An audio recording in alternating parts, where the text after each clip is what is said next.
علی صاحب پاکستان سے پوچھتے ہیں، مجھے ایک لڑکی پسند ہے، میں اس سے فون پر باتیں بھی کرتا ہوں، میں نے اپنے گھر میں کہا کہ میرا اس لڑکی سے نکاح کر دیں، لیکن گھر والوں نے کہا نہیں، یہی کہتے ہیں گھر والے۔ تو میں نے سوچا کہ میں اس سے آن لائن نکاح کر لیتا ہوں، کیونکہ وہ میرے گھر سے کافی دور رہتی ہے، تاکہ نکاح کے بعد میں اس سے باتیں بھی اگر کروں تو مجھے گناہ نہ ملے۔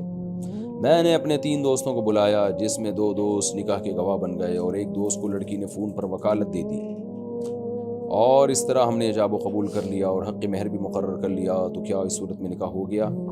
اگر آپ اس لڑکی کے ہم پلہ اور کفو تھے تو پیرالل تھے تو ہو گیا نکاح، پیرالل نہیں تھے تو نہیں ہوا، لیکن ایسا کرنا نہیں چاہیے۔ لڑکیاں بہت بے وقوف ہوتی ہیں ایک نمبر کی، وہ لڑکیاں جو اس وقت میرے مسائل کا سیشن نہیں دیکھ رہی ان کی بات کر رہا ہوں، تو آپ غصہ نہ کریں۔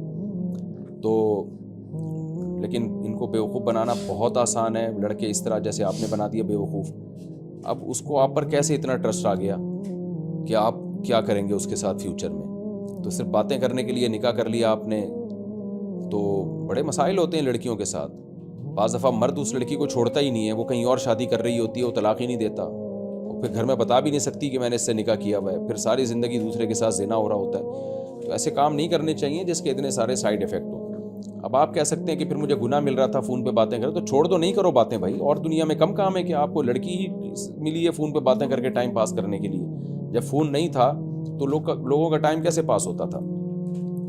بہرحال اب آپ اس لڑکی کے اور اپنے حالات کسی قریبی دارالافتاء میں بتائیں تو وہ فتویٰ دے دیں گے آپ کو کہ نکاح ہوا ہے کہ نہیں ہوا، کیونکہ مجھے تو نہیں پتا وہ لڑکی، آپ اس لڑکی کا کفو ہے یا نہیں ہے، ہم پلہ ہے یا نہیں ہے۔ تو اگر نکاح ہو گیا ہے تو پھر ہو گیا ہے، پھر اب اس میں سمجھتا ہوں کہ پھر جب ایک کام ہو گیا ہے، بعض غلطیاں ایسی ہیں جو ہو جائیں تو ریورس کرنا پھر زیادہ بڑا غلط ہوتا ہے۔ پھر جب ہو گیا تو دنیا کو بتا دیں یہ میری بیوی ہے، جو اکھاڑنا ہے اکھاڑ